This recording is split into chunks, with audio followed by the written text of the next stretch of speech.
Today's video is a failure. It's all about my failure at trying to record nice, high quality video for you guys to accompany a lot of my gameplay. Right now I take everything, I stream it on Twitch, I pull it down, I do my voiceovers, and I re-upload it. And I know the video quality isn't the best, but it's okay. But I know it can be better, and I know I need a capture card to do that. And today's video is gonna be all about my failure of getting there and what I learned along the way. So if you are somebody who is like me, interested in recording and taking some of your content to that next level, you may find some of this interesting. I'm gonna do my best not to get overly nerdy, but I will admit, even though I'm not an engineer anymore, once you train me in engineering, I can't help but go back to it, and I can't help but think about it, and I get lost in the weeds, and that's exactly what I did here. But valuable lessons were learned. So first and foremost, if you guys like this content, please consider subscribing to the channel. I would greatly appreciate it. I got some diverse videos coming out over the next couple weeks, as I mentioned before. I'm gonna start branching out slightly. You're gonna see a little bit more car talk and some other fun stuff there as well. So come back for more. I would enjoy it and love having you. Love the comments, even the ones that say nobody cares and you suck. Obviously you cared enough to comment. All right, so I wanted high quality recording. I looked into capture cards. Now, the problem with most capture cards is that they don't have a good pass-through.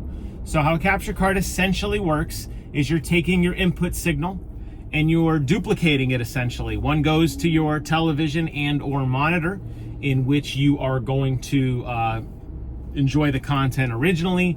The second goes to a capture PC where it will be picked up. The problem is a lot of capture cards will dope down that signal. Now, depending on what kind of TV or monitor you play on, and depending on how you like to enjoy a game, it may not matter to you too much. But as I've gotten a little more established in my older age, my desire for nicer technology has only increased. So I don't just play on a regular television. I play on a 4K OLED that has HDR, which is the high dynamic resolution. It also supports variable refresh rate, and when possible, I like to play at 120 Hertz. Well, that presents a pretty big problem because most capture cards are typically catering to kind of that mid-band, which is your traditional 4K 60 frame per second experience. Now, I don't care if it records at 4K 60, I still want to be able to play at 120. But a lot of capture cards don't do that. There is one that currently does it, and that's the one that I actually bought and am getting ready to send back as soon as I get home from my buddy Wes's tonight, because it had a lot of problems. And that's what's kind of the crux of this video and some of the failures that I noticed. So when looking at a capture card, there's a couple things you got to keep in mind. One, what is the best experience for you playing? Don't worry about sacrificing your experience to record videos on your channel. They should be the same. There shouldn't be a reason that you buy a 144 Hertz monitor, for example, but you're limited to 60 Hertz because that's all your capture card allows for. I don't think that's a good solution. I guess if you want to put yourself above the audience, and as you can tell by my video views, my audience isn't really there all the time, but I try to do nice stuff, and that was the whole reason I looked into this. But keep that in mind. The throughput is just as important as the recording quality. And additionally, the recording quality itself on a lot of capture cards is greatly diminished.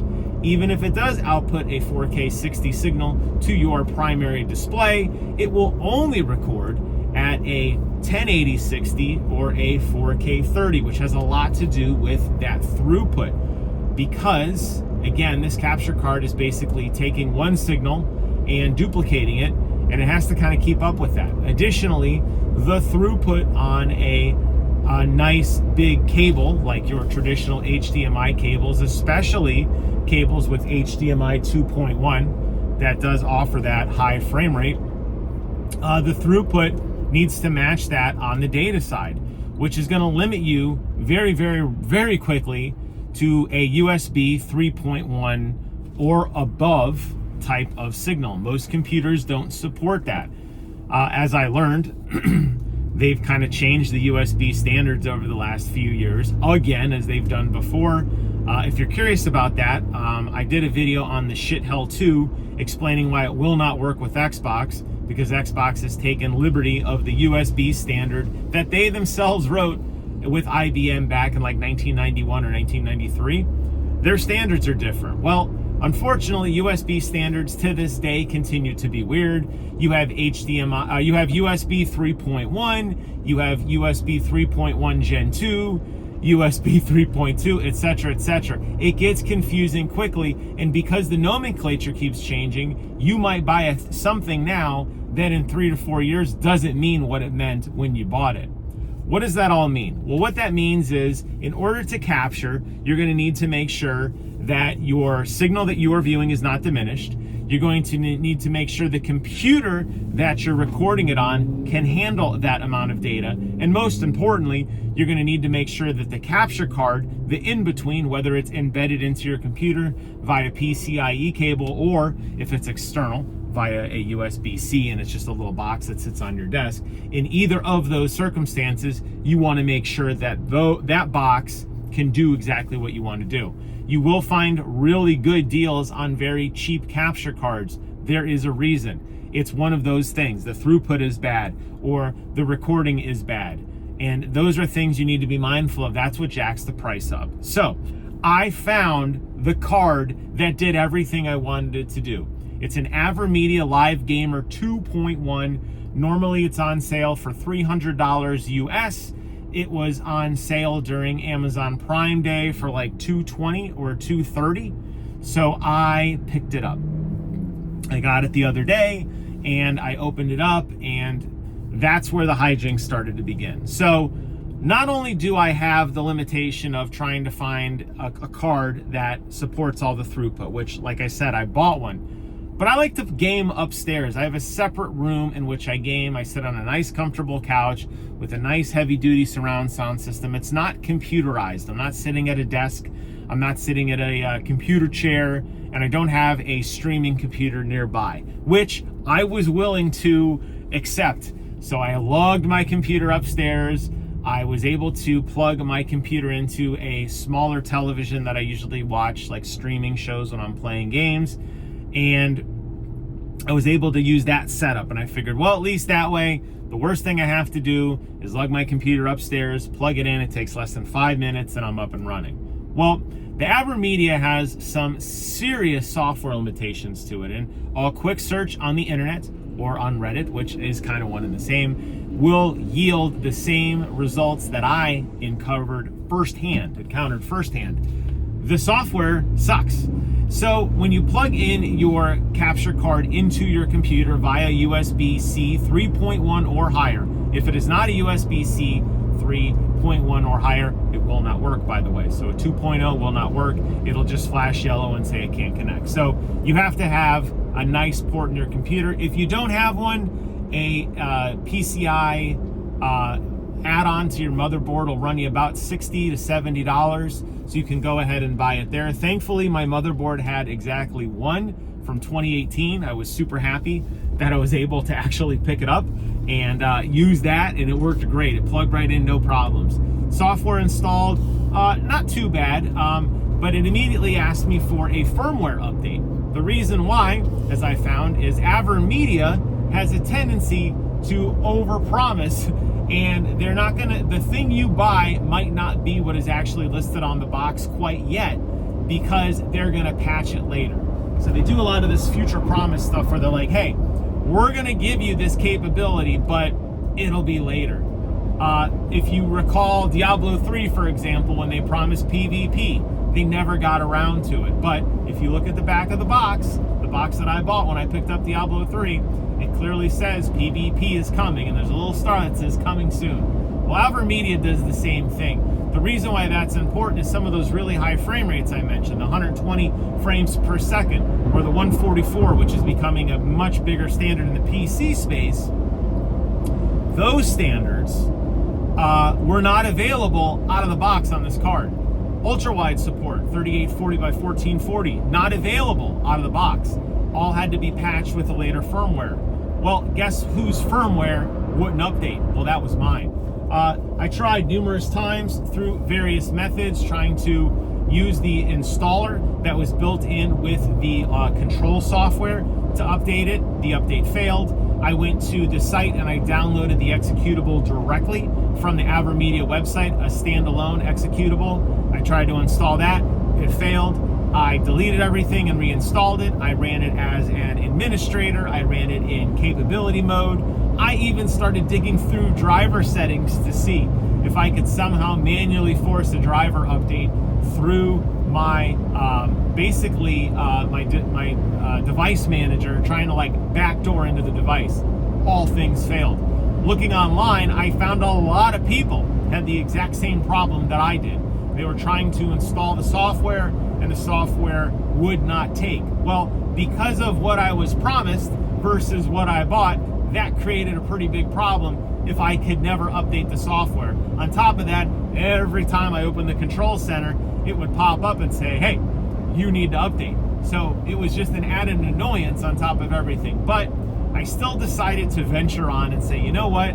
I might not be able to get the super high frame rate that I was looking for. Let's just try a proof of concept. That's when I lugged the computer upstairs. I plugged everything in. I used the included high-speed HDMI 2.1 cable, which you will need on higher frame rates. I used the included high-speed USB-C cable, which is capable of 20 gigabits per second data transfer. I plugged everything in, I fired it up, and guess what I got? No picture. Do you know why I got no picture? Because Sony, by default, especially if you're watching streaming apps such as HBO Max or like Paramount Plus on your PlayStation, forces you to enable HDCP. HDCP is the protection protocol that prevents you from scraping signals and recording illegally. You can get around this very simply with the standard HDMI splitter.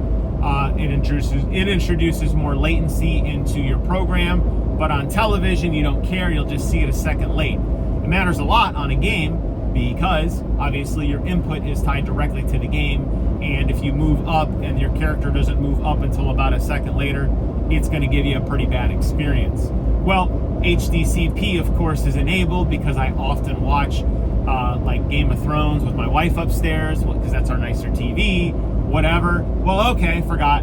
So I got to unplug the setup, plug everything back in the way it was, turn on the PlayStation, disable HDCP, and then I'm able to plug everything in. And when I finally did all of that, it actually worked.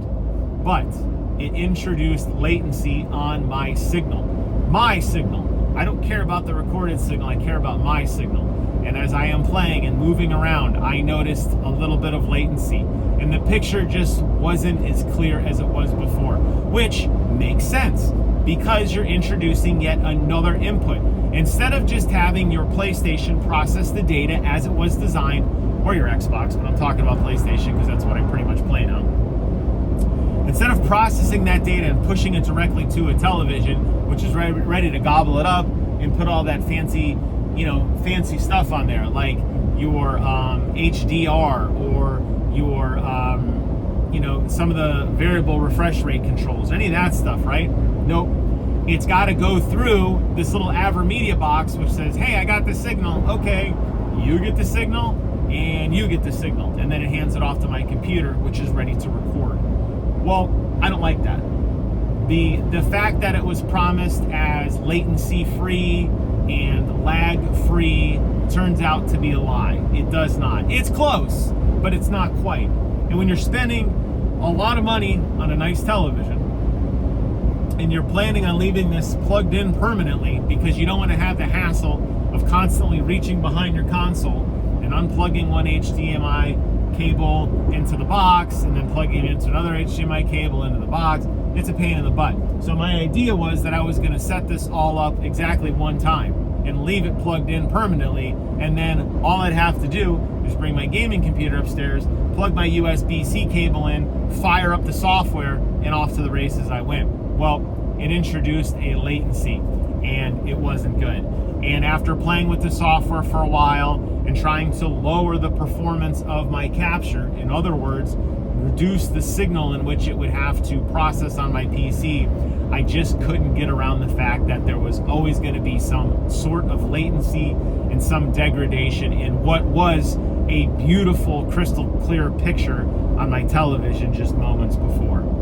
And that is why, after everything I explained to you, the drawbacks, the nonsense, the price, the setup, the configuration, that's when I finally threw in the towel. And that's why after I leave Wes's tonight, it's going back. I can't deal with it. Now, this is a cautionary tale, like I said. There are a lot of people who are able to record nice, high quality imagery. Digital Foundry is one of the best at it. They're able to record. They probably have a setup similar to mine, but there are limitations. You have to have a powerful computer with a graphics card, because the graphics card needs to help encode the signal it's receiving next to your console. Most cables which can facilitate high data transfer, your HDMI 2.1 cables, like the really nice gold-plated ones, the USB-C cables that run at that 20 gigabits per second or above, the USB-C 3.1 or above, all that kind of stuff needs to be close. Those cables are very, very expensive. You can go on Amazon and buy yourself a 6-pack of USB-C cables that are low data transfer, like 500 megabits per second. They'll be called like the high speed to record, to charge your phone faster, for example. All of those are a dime a dozen. They work great. They're cheap, no problem. You start getting into the performance stuff, the HDMI 2.1, the USB-C with the 3.2 standard. Those are going to run you $20, $25 a cable, and they get way more expensive the longer run you have. So keep that in mind as well. Lastly, and because of that, I should say, I'll pause there briefly, most likely means you're setting it up at a desk. You're bringing your PlayStation on the desk next to your existing console, and next to your computer. So if you are like me and you have a nice gaming room with a nice sound setup, well, be forewarned, you are not going to be able to enjoy that experience. You're going to be stuck sitting in an office somewhere. And yeah, you might get a nice office chair, but it's not the same as the couch that I'm sitting on. I promise you that. Additionally, if you are using an external audio device to amplify your experience, not going to work with a capture card. A lot of sound devices, particularly on PlayStation, do not duplicate the sound. So, by default, your HDMI cable will receive a video signal and an audio signal and display that on your television. If you have something that's plugged into your television, like a sound bar that uses an optical port from the back of your television, you're fine. If you're like me and you have an external DAC that you are using, the Shithell 2, that is bypassing the signal, it plugs into the PlayStation directly via a USB cable. When you are selecting how to drive that signal, you are telling the PlayStation, send all the audio via the USB port, and what it will do by default, and there's no setting on this, is it will disable the HDMI output. So in other words, you're going to be stuck listening to nothing unless you want to listen through your existing TV speakers, because your external stuff will not work with this setup. So keep that in mind as well. So lots of limitations present themselves. I was still willing to go through all of it for you guys because I really did want to record nice, high quality, 4K 60, 4K 120, nice video quality to match the audio quality that I present to you guys when I do my voiceovers. But after so many limitations, it's just not viable. I'll wrap it up with this. We are in 2024 and we are still struggling with finding ways for content creators to comfortably, on their own terms, record nice, high quality stuff. The fact that PlayStation's built-in software, the fact that Xbox is built-in software, the fact that Nintendo doesn't even have built-in software should indicate to you just how difficult and consuming this task is. And most game developers and most console creators frankly don't care anymore. And I can honestly understand why. The amount of additional engineering to produce a nice signal, not once, but twice, is very, very, very difficult. It's very laborious. It's going to set you back a lot of money. It's going to set you back a lot of time. And frankly, a lot of people aren't really buying games to be content creators. So a lot of them really don't care. And it's clear to me that that's just kind of the limitation. So the next time you watch your favorite content creator and they're running a game and it looks beautiful, and I'm not talking like mine where it's so-so, I'm talking where it looks beautiful, thank them. Thank them for the amount of work and struggle they did, the amount of ancillary hardware and wiring setups they did to give you a nice high quality signal. Because if you try to replicate it at home, I promise you, you're going to be in for a bad time. That'll wrap up today's video. I hope you found my rant interesting and informative. I did try to interject some technical stuff in there, but I mostly wanted to leave this as a cautionary tale. Looking at this video, I've definitely gone on long enough, and that'll be it for today. Thank you guys so much for watching. Take care of yourselves, and until next time, I will see you guys on the other side.